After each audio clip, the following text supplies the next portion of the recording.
एक श्रापित शहर, खौफनाक लुटेरे और मौत का साया। क्या जिया बच पाएगी? फिल्म की शुरुआत होती है। साल 1980। महाजंग सिटी के पास कुछ खतरनाक लुटेरों और डाकुओं का ब्रूटल मर्डर कर दिया जाता है। लेकिन सवाल ये था, किसने और क्यों? ये एक मिस्ट्री थी। इस शहर में लुटेरों के दो ग्रुप थे। उनमें से एक था सुगाली गैंग, खतरनाक, बेरहम, और सबसे शॉकिंग बात ये थी कि इन्हें मारना ऑलमोस्ट इम्पॉसिबल था। लोग कहते थे कि इनके अंदर कोई ब्लैक मैजिक था, या फिर ये खुद डार्क पावर से जुड़े हुए थे। गोली और चाकू इन पर असर नहीं करते थे। खतरनाक मर्डर और जिंदा लाश। अब कहानी 1984 में आती है। हम देखते हैं दनांग, जो सुगाली लुटेरों की लाशों को दफना रहा होता है। लेकिन तभी एक लाश अचानक आंखें खोल देती है। यस, वो जिंदा था। उसका नाम था जेरोड। दनांग उसे देखकर शॉक हो जाता है और कहता है, तुम इंसान नहीं हो, तुम्हारे अंदर ब्लैक ब्लड है। उसे ये बात जेरोड की किताब से पता चली थी, जो अब उसके पास थी। लेकिन जेरोड सिर्फ हंस रहा था, जैसे उसे कोई फर्क ही न पड़ा हो। गुस्से में दनांग एक शार्प कटर उठाकर उसे मारने बढ़ता है, लेकिन मरने से पहले जेरोड एक खौफनाक श्राप दे देता है, जब तक मेरा खून इस जमीन पर रहेगा, इस शहर पर मौत और तबाही का साया रहेगा। और फिर फिल्म ब्लैक आउट हो जाती है। लेकिन क्या जेरोड सच में मर गया? अब कहानी 20 साल आगे बढ़ती है। हम मिलते हैं जिया से, जो अपने दोस्तों के साथ महाजंग शहर वापस आ रही है। उसकी माँ की मौत हो चुकी है और वो उनके फ्यूनरल के लिए आई है। लेकिन उसका असली मकसद और भी शॉकिंग है, अपने डैड के बारे में सच पता करना, जो और कोई नहीं बल्कि जेरोड था। जिया के एंट्री लेते ही शहर में अजीब चीजें होने लगती है। मौसम सडनली खराब हो जाता है, काले बादल छा जाते हैं, जैसे कोई ईविल फोर्स जाग चुकी हो। क्या ये सब जेरोड के श्राप की वजह से हो रहा था? क्या जिया के खून से वो श्राप फिर से जाग चुका था? जिया के आते ही दनांग, जो उसका ग्रैंडफादर यानी नाना था, उसे गुस्से में देखकर शॉक हो जाता है। उसे देखते ही वो कहता है, तुम्हें इस शहर में नहीं आना चाहिए था। जितनी जल्दी हो सके भाग जाओ। लेकिन अब बहुत देर हो चुकी थी। फ्यूनल में आए लोग भी जिया को अजीब नजरों से देख रहे थे, जैसे कुछ छिपा रहे हों। रहस्यमय बॉल और छुपा हुआ राज। रात में जिया अपनी फ्रेंड के साथ बैठी थी कि अचानक ऊपर वाले फ्लोर से एक बॉल लुढ़कती हुई आती है। वो बॉल देखकर जिया ऊपर चली जाती है। ऊपर उसे एक स्टोर रूम दिखता है, जिसमें एक संदूक रखा था, जिस पर ताला लगा था। वो उसकी तरफ अट्रैक्टेड होती है, लेकिन जैसे ही उसे खोलने लगती है, दनांग वहां आ जाता है और गुस्से में कहता है, तुरंत अपना सामान पैक करो। रात होने से पहले मैं तुम्हें टाउन छोड़ दूंगा। वो जिया से कहता है, शायद सबके पीछे तुम्हारे डैड का हाथ हो। लेकिन जिया को इस बात पर यकीन नहीं हुआ। उसे लग रहा था कि ये कहानी इतनी सिंपल नहीं हो सकती। जरूर इसके पीछे कुछ और छुपा है, और उसे वही सच पता करना था। जिया बताती है, मेरे ग्रैंडपा दानांग ने मुझे कभी यहाँ आने नहीं दिया। वो हमेशा कहते थे, अगर तुम यहाँ आई तो यहाँ के लोग मर जाएंगे। लेकिन क्यों? मेरे आने से किसी की मौत कैसे हो सकती है? इसी बीच बातचीत के दौरान दनांग अचानक आता है और उन्हें वहां से ले जाने लगता है। उसका इरादा बस उन्हें शहर से बाहर छोड़ने का था, लेकिन जैसे ही उन्होंने कार देखी, टायर पंचर था। ये देखकर दनांग पूरी तरह गुस्से से भर गया। उसकी घबराहट अब 7वें आसमान पर थी। वो तेजी से घर के अंदर गया और एक गन उठा ली। फिर उसने जिया से कहा, तुम यहीं रुको, और अपने साथ जिया के दोस्त को लेकर बाहर चला गया। जिया घबराई हुई थी। उसने चिल्लाकर पूछा, आप मुझे किससे बचा रहे हैं? मुझे इस घर में कैद क्यों कर रखा है? लेकिन दानांग कोई जवाब नहीं देता और जिया के फ्रेंड को लेकर आगे बढ़ जाता है। रास्ते में दानांग जिया के दोस्त को छोड़ देता है और अकेले ही आगे बढ़ता है।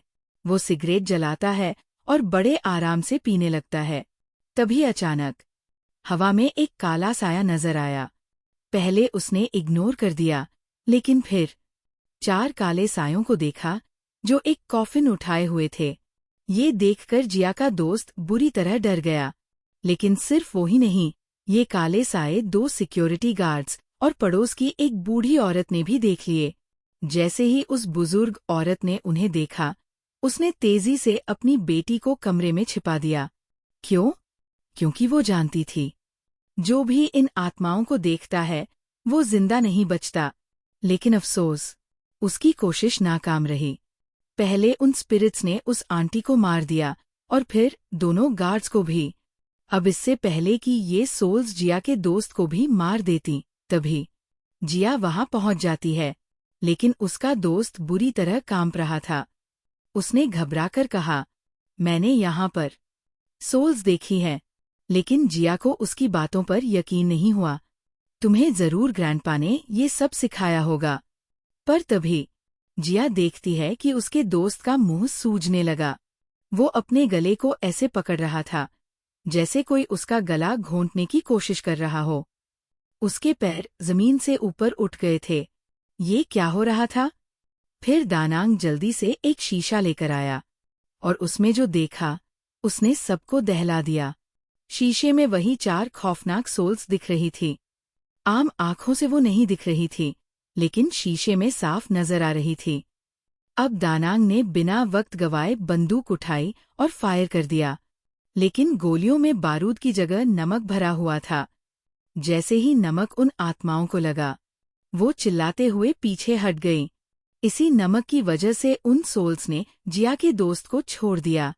अब सभी तेजी से वहां से भागे।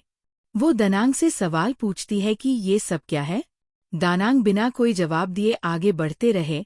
अपने हाथ में मौजूद शीशे की मदद से ही वो सामने आने वाली सोल्स को देख पा रहे थे। तभी अचानक पीछे से सिया के दोस्त पर दोबारा हमला हुआ। वो मरने ही वाला था, लेकिन किसी तरह उसे फिर से बचा लिया गया। ये लोग आगे बढ़ ही रहे थे कि अचानक दानांग उनकी नजरों से गायब हो गए और जिया और उसका दोस्त पीछे छूट गए। जिया को अंदाजा था कि वो सोल्स फिर से उन पर हमला करेंगी। जल्दी जल्दी में जिया अपने दोस्त को लेकर अपनी दोस्त के घर भागी। लेकिन वहां पहुंचकर जो हुआ, उसने सबके रोंगटे खड़े कर दिए। उसकी दोस्त की मॉम ने भी उन सोल्स को देख लिया था और अगले ही पल वो उसकी मॉम को मार चुकी थी। अब घर के अंदर सिर्फ सन्नाटा था और उसकी मरी हुई मॉम। ये देखकर जिया और उसका दोस्त डर से कांप उठे। जिया का दोस्त किसी तरह केबिन की खिड़की से मदद मांगने की कोशिश करता है, लेकिन जिया को उसकी आवाज सुनाई नहीं देती। जैसे ही वो बाहर निकलते हैं, दूर से आती एक कार दिखाई देती है। बचने की जिया का दोस्त खुशी खुशी तेजी से उस कार की ओर भागता है, लेकिन जैसे ही वो करीब पहुंचता है, रियलिटी एकदम डरावनी थी। वो कोई कार नहीं थी, बल्कि सोल्स थी जो एक कॉफिन पकड़े हुए थी। और अगले ही पल उन्होंने जिया के दोस्त को पकड़ लिया और उसे वहीं मार डाला। जिया अपनी आंखों के सामने अपने दोस्त को मरते देखती है और दर्द से चीख पड़ती है। अब हम देखते हैं कि दानांग एक रहस्यमय आदमी के पास पहुंचता है, जो पूरे गांव को सतर्क रहने के लिए कह रहा था। दानांग उससे नमक वाली गोलियां और एक तावीज मांगता है, जिससे वो उन सोल से खुद को बचा सके। आदमी दानांग से पूछता है, तुम आखिर करना क्या चाह रहे हो?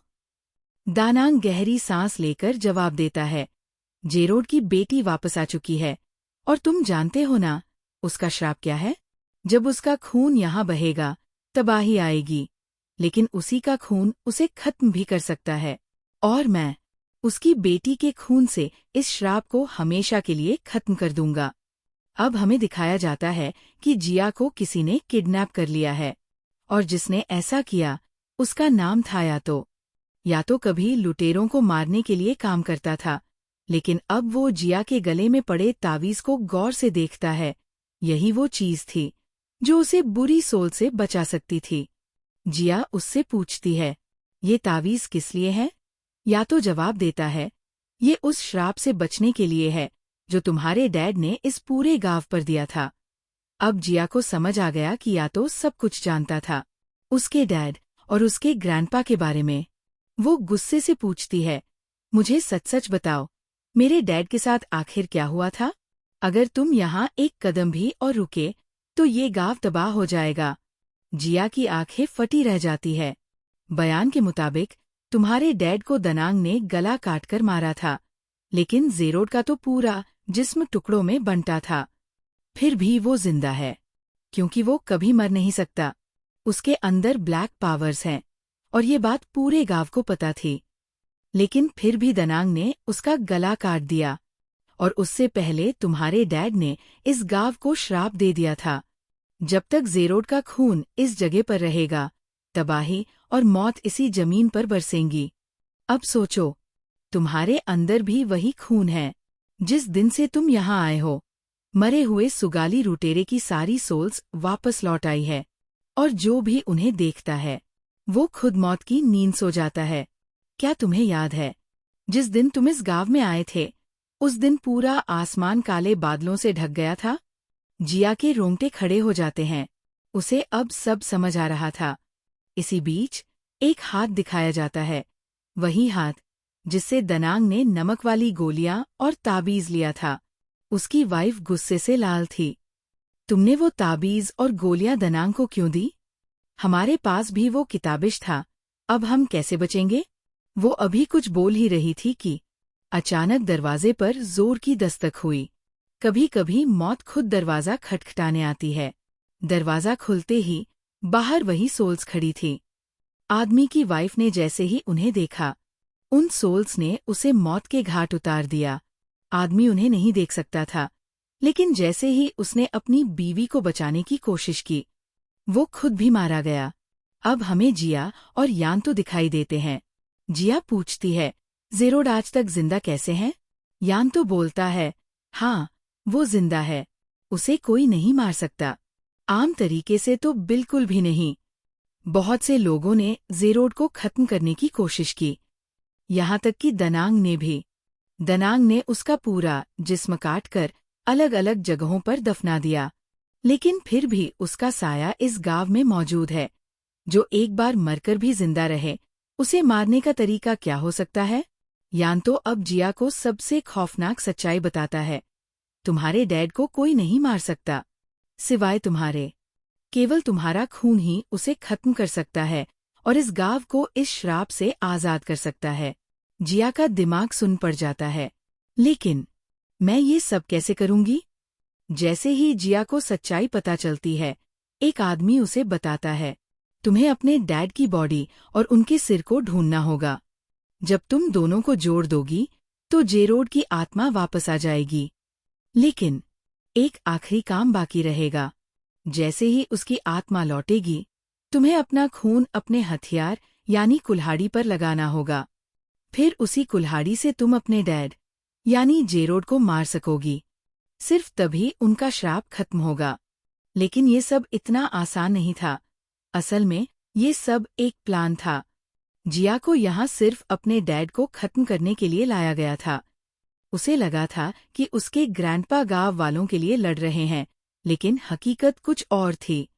दनांग ने पहले भी गांव पर हमले होने दिए। फिर जब उसने दुश्मनों को मार गिराया, तो उसने जेरोड के दांतों से 3 ताबीज बना लिए, ताकि वो और उसका एक चेला इस घर से बच सके। लेकिन बाकी गांव वालों को उसने मरने के लिए छोड़ दिया। ये सब सुनकर जिया का दिल टूट चुका था। लेकिन इससे पहले कि वो कुछ समझ पाती, यातो ने उस पर गन तान दी। क्या जिया की कहानी यही खत्म हो जाएगी? लेकिन जिया इतनी आसानी से हार मानने वालों में से नहीं थी। जैसे ही यातो ने ट्रिगर दबाया, जिया ने अपनी टांग मारकर चेयर को नीचे गिरा दिया, और गोली निशाने से चूक गई। गनशॉट की आवाज सुनकर दनांग भी वहां आ चुका था। वह जिया को बचाने के लिए यातो से भिड़ गया, और मौका देखकर जिया वहां से भाग निकली। अब जिया का भरोसा पूरी तरह टूट चुका था। उसने दनांग की तरफ देखा और कहा, अब मैं तुम पर विश्वास नहीं करती। मुझे तुमसे नफरत हो रही है, क्योंकि ये सारा श्राप तुम्हारा ही दिया हुआ है। अब जिया के पास 2 ही रास्ते थे, या तो अपने पिता को बचा ले, या फिर उनकी आत्मा को हमेशा के लिए खत्म कर दे। दनांग ने अचानक जिया का हाथ पकड़कर एक बड़ा सा कट लगा दिया। बहते खून से उसने कुल्हाड़ी रंग दी, और उसे जिया के हाथ में थमाकर कहा, अब इसी से अपने डैड को मारो। लेकिन जिया ने साफ इनकार कर दिया। वो अपने ही पिता को नहीं मार सकती थी। दनांग को अब और देर नहीं करनी थी। उसने कहा, अगर तुम नहीं करोगी तो मैं कर दूंगा। उसे मारने के लिए सिर्फ जिया के खून की जरूरत थी, जो अब उसके पास थी। अब जिया को दनांग उसके घर ले आया। वहीं पर उसने जेरोड की बॉडी दफनाई थी। लेकिन उसने जिया को ये एहसास दिलाया कि इस सब की असली वजह कोई और नहीं, बल्कि खुद जिया ही है। गुस्से से भरी जिया ने अपने गले से ताबीज निकालकर फेंक दिया, जो उसके डैड के दांत से बना था। और तभी स्पिरिट्स उसके सामने प्रकट हो गए। स्पिरिट्स ने जैसे ही हमला किया, दनांग ने आकर उसे बचा लिया। अब वो खुदाई करने लगा, जहां उसने जेरोड के शरीर के टुकड़े दफनाए थे। जैसे ही उसने बॉडी और सिर को जोड़ना शुरू किया, यातो ने उसे रोकने की कोशिश की और दोनों के बीच लड़ाई छिड़ गई। लेकिन अब बाहर कुछ अजीब हो रहा था। जेरोड की आत्मा जाग चुकी थी। उसने जिया को देखा और कहा, ठीक है बेटी, तुम मुझे मार सकती हो। लेकिन तभी उसकी आत्मा उसके शरीर में लौट आई। जेरोड अब इंसानी रूप में जिंदा हो चुका था। जैसे ही उसकी आंखें खुलीं, वो बिल्ली की तरह चमक रही थीं। ये था ब्लैक मैजिक का असली असर। अब वो सबसे पहले यातो की तरफ घुमा और बिना एक सेकंड गवाए उसे मार दिया। अब डर, बदला और धोखे का खेल खत्म हो चुका था। लेकिन एक आखिरी सवाल बाकी था, आखिर ये सब हुआ ही क्यों? जैसे ही जेरोड ने कहा, अब इसे खत्म करना ही होगा, वो दनांग को मारने ही वाला था। लेकिन तभी दनांग चिल्लाया, रुको, मैं ये अपनी मर्जी से नहीं कर रहा था। मुझे किसी और ने मजबूर किया था। लेकिन जेरोड को इस बात से कोई फर्क नहीं पड़ा। उसका गुस्सा अब भी 7वें आसमान पर था। वो दनांग को खत्म करने ही वाला था कि ठीक उसी वक्त जिया वहां आ गई। जिया भागती हुई आई, अपने डैड को गले लगा लिया और गिड़गिड़ाने लगी, डैड प्लीज, इन सबका कोई कसूर नहीं, इन्हें मत मारो।